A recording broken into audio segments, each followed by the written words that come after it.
week on Supercars Talk, welcome to 2025.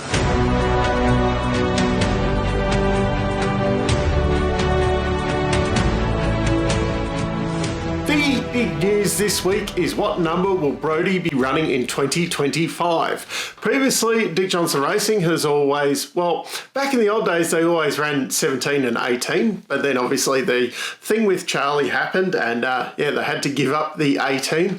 They then ran 16 and 17 for a few years. Then 12 when Penske jumped on board was a number because that was a Penske number, always keeping that traditional 17. Then when Anton jumped on board, he took on the number 11. They asked him what number he wanted to run and he decided on 11, got permission off Larry Perkins to run that famous number. But now with Brodie coming on board, there is obviously talk of a new number. The 99 is linked to Erebus. Don't think they'll be giving that up. So of course, speculation has come up what number he will be running. 16, 38 and 71 have all been mentioned. 71 obviously 17 backwards. Dick Johnson Racing had run that in the development series. I think maybe even for Will Davison back in the day. Was it Will Davison? Someone will correct me on that one. 38, I'm not sure why that was mentioned, but that has been, DJR did offer that to Anton as a suggestion apparently, but that has been an Eagleston Motorsport number and Brodie has run that in the past, so that is one that there's a lot of rumour on that one because Brodie kind of has ties to that number. He has run it before. My pick, though, is 16. He'll just go for the simple, we'll just go number 16 and 17. The wild card in the mix, though, number 5 is currently available. Will he, go down that track? Because Tickford Racing is not using it anymore now that they only have the 2 cars. But, down in the comments, let me know what you think he will be running in 2025. Anyway, I'd just like to say welcome to 2025. We got a bit of a change up here. I put in some extra shelves over the break and some lighting behind me. Hopefully that's coming up well on camera. It looks really cool in here anyway, so while I'm working away I can put the lights on and not have other lights running in here. I'm really happy with it. A lot of things been happening here over the break. I've been doing a lot of landscaping. I'm quite worn out from all of that, but it's been exciting seeing my backyard be transformed. Still got a little bit more work to do on it, but it's been a good break, but ready to get back into work and Supercars news. So the big story this week is obviously the Perth Street Circuit coming on board. They've actually released some renderings of it and proper announcement, $200 million precinct, everyone getting all excited that, government money, 200 million on car racing, blah. No, it's for the whole precinct. So around that, the Burswood precinct, I think it is in Perth. I've never been to Perth, so I don't actually know, but I had a bit of a look on Google Maps. You've got kind of your Optus Stadium there, some parks, Crown Casino nearby, so it's a really good area, I assume, for all of your transport, everything like that. It's about 10-15 minutes away from the airport. There should be lots of hotels. It's really close to the centre of the city. I think it's a really good area. Part of all of the precinct, they're going to be putting in a stadium, like a music stadium, so we can expect that kind of rock and race concept that Adelaide has done so well, where you'll have concerts on the Friday, Saturday, Sunday nights while the cars are racing, etc. They have talked about installing lighting for night racing. I would hope that it would be a longer race where they run kind of sunset into the dark with something like that, because it does make it hard with the whole time difference. The eastern states, if they do start it as a night race, it will end up very late in the piece. It looks really cool, kind of a combination. I like the Townsville, where it is street circuit and permanent with some permanent facilities, plus using some of the streets around the area. It won't be a full-on true just street circuit like Adelaide. having said that, Adelaide has their little bit of permanent there, so they were probably the first one. Or Melbourne, which, Albert Park is kind of, it is fully streets, but designed as a racetrack. Anyway, will not be for 2026, so it looks like it will be the opening round for 2027. So we'll get an extra year there at Wanneroo. I'm a little bit sad that we won't be seeing Wanneroo on the calendar, but kicking it off with a really big event in Perth. I think that's a great way for the category, kicking off with a big event like that. So I am quite excited about it. Now, in other track news, there is more and more noise about a second round in New Zealand happening as early as 2026. So that is really exciting if this does come off. It looks like it will be in the South Island, with Highlands the likely destination. That's another Tony Quinn owned and operated track. That place looks really, really cool. But there is also Ruapuna. I don't know if I've pronounced that correctly. My New Zealand is not the best, but that has also been mentioned as coming into the mix, but that would need more work to bring it up to the standard for supercars. I did watch a onboard lap around the track. It does look like a pretty cool layout that would, produce some good racing. Now, maybe facilities need to be brought up to speed. I haven't seen all that, but track-wise, I don't see why we can't race on places that are a little bit different. I know I keep harping back to it, but I like how IndyCar goes to kind of all different types of circuits. Like, they all don't have to be perfect street circuits or perfect road courses. Obviously, the ovals are a little bit different because you can't really have bumps and stuff there. But I don't mind somewhere that's a little bit bumpier, or, the surface isn't the best, because it does produce some good racing with those. Look at what happens at Sandown when you've got the different surfaces and things like that. Great racing there. I think give it a shot. Obviously, if there's not enough pit stalls or something like that, obviously things have to happen. So that could be the issue where they're talking about upgrades before the supercars could race there. But, I'm all for giving these. I'd love to see 2 rounds in New Zealand. Obviously, then do you do it one weekend after the other, or do you have a weekend race? But imagine how cool it would be to be able to go over, 2-week holiday over in New Zealand, plus go and see a couple of car races while you're over there. That would be the dream. That's hopefully going to be happening for next year, 2026. So other supercar news over the break. Anton is going to be running in the familiar DeWalt colours with his move to Team 18. Castrol and Tickford have signed a long-term agreement to continue with naming rights on Thomas Randall's car, and Jared Hughes and Job Stewart have been confirmed as the Erebus co-drivers for 2025. No news on who will be taking which co-driver, but those guys have been locked in as we suspected. Other bits of Supercars news over the break is that Jimmy Golding won't be pairing up with Robbie Mayer this year. She's going off on maternity leave, so Simon Hodge will be engineering him for the season, or while she is away. Simon, no stranger to Premier, and Jimmy Golding, he spent the final rounds of 2023 there while on secondment from Triple Eight.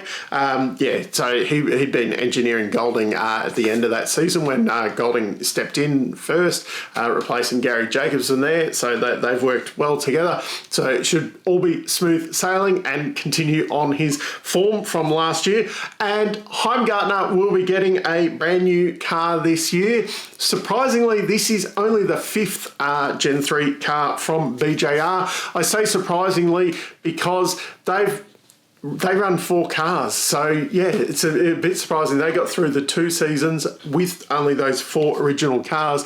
I'm surprised because someone like Triple Eight, I think they've built 6 for themselves over the period. Granted, okay, there's the wild card in there, but they've only run, let's say 2.5 cars over the 2 seasons. And I think they've run 6 Gen 3 cars so far, while BJR have been running 4 cars the whole time and they've been the same 4 cars. Anyway, they've actually brought this one forward after Jackson Evans destroyed his car in Adelaide. So he's getting Jaime's old car now, while then they repair Jackson Evans' car properly, take a bit longer on it, getting it right, and then that will be, assuming that will then be the spare, and probably bring in a 6th car at some point. But yeah, Jaime gets a brand new one. There's also been a little bit of Super 2 news over the break. Anderson Motorsport will be stepping up to 2 cars this year. They'll have Kiwi Ayrton Hodson and Ryan Tomset in the car this year. Ryan, I think he was confirmed well before Christmas, but Ayrton has been confirmed over the break, while the second WAU car will be driven by Matt Hillier. We'd kind of suspected this earlier, but I think plans got thrown out a little bit with him crashing that Toyota 86 at the Gold Coast and not being able to perform in the last round because the car was written off. So I don't think it was an automatic. If he'd gone on and won the 86 championship, it might have been an automatic progression. But because of that, I think they did actually have a bit of a shootout. It wasn't confirmed until just now. But of course, he'll be teaming up with friend of the show, Campbell Logan, for this season. Now, the big talking point this week is that S5000 is dead. No surprises there. Yeah. Anyway, GRM has put up the 15 cars for sale. Yep, there's 15 of them, believe it or not. I think the most that ever ran was 16, so not sure what happened to that other car. But yeah, they've had dwindling fields. They haven't actually run since, I think it might have even been Adelaide in 2023 was the last time these cars actually hit the track. Yeah. So they're claiming that the category failed because Supercars didn't give them enough super license points, so people didn't want to race in the category. Yep. Okay, it's all good and well blaming other people, but you had a crappy TV deal. The whole going to stand thing, especially for a category like this, who wants to pay for stand to watch 10 open wheelers kind of cruising around? The cars were ugly.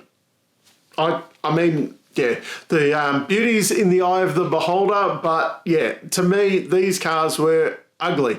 They were trying to do the whole Formula 5000 thing from years ago. Originally, they had that big air intake behind the head and things like that. Doesn't work on a new car. Leave that back in the 70s. Yeah, the slicks on them and that didn't look right for the size of the car, and then they had those curly rear wings on them that didn't. Anyway, the cars were ugly. Questionable reasoning for the category in the first place. The whole original idea was to bring back those glory days of Formula 5000 from the 70s. We didn't. And then now they're saying, oh, well, it's supposed to be a stepping stone to supercars like Formula Holden was back in the day and things like that. But then, what was it? Was it a stepping stone category, or was it, for gentlemen racers trying to relive the glory of the 1970s? There was questions on that all the way through. It was obviously being propped up by the owners. They were paying for stars like Rubens Barrichello, Giancarlo Fisichella. I think Roberto Meri came out as well. Like, we got these ex-Formula 1 drivers that, Rubens and Giancarlo, people are excited to see, but are they really the star power? Like, maybe if you had a Liam Lawson or Dan Ricciardo, someone like that coming in, Oscar Piastri, people would have got really excited and wanted to see them in, these kind of has-beens at the time. Also, I think the category really got hurt that first visit to Bathurst. Now, of course, it's not the category's fault, but Bathurst has a grade 3 licence, a FIA licence, so the cars can only go a certain speed around there. These cars were, the S5000s were going to go too fast. So they were very restricted going around there. So it just looks stupid with them, you know, kind of cruising around to a certain speed rather than going flat out. Either, you know, don't go to Bathurst and look stupid, or I don't know. Like they shouldn't have gone there if they're going to cruise around and look stupid, really. So I think there was like many faults with this. Like, what was the point of it? Is the big one. It was an idea that just gained momentum, and what was the point? I'm not surprised that it has died. I think a proper stepping stone category, if all of this effort had been put into, say, F4, like that would have been a proper idea. But you've got all these kind of, once again, Australian Motorsport, you've got all these kind of competing people, you know, kind of cannibalising each other if you just, you know, all focused into one thing properly. Like in the old days, we had, you know, Formula Ford, and then you went Formula Holden, and that was pretty straightforward. And then people kind of then went up to supercars. But yeah, we've got enough categories for gentleman races. That was the other thing, like gentleman races trying to fit in these, you know, open cockpit kind of, you know, tight cars. Like someone like me probably couldn't fit in them. Someone's got enough budget to buy and race a car like this. Can a lot of them fit? Anyway, instead, if you want to go and buy one or all of the cars, feel free. They're probably asking far too much money for it. Because they think they're going to sell it as a going concern or something. I don't know. But anyway, I'm not shocked. Is what it is. That's the big talking point this week. Down in the comments, let me know, are you as excited about the Perth Street Circuit as I am? And 2 rounds in New Zealand next year, fingers crossed. Let's get more. The more rounds, the better. So let's hope this new TV deal kind of does help with things like that. And what do you think of the demise of S5000? Are you as surprised as what I am? Anyway, welcome to 2025. I hope you like the changes that we've made in here. And some other exciting things hopefully coming in the new year. But welcome back. And let's hope there's some good racing this year. Till next time, I'm still Dave, and I'll catch you later.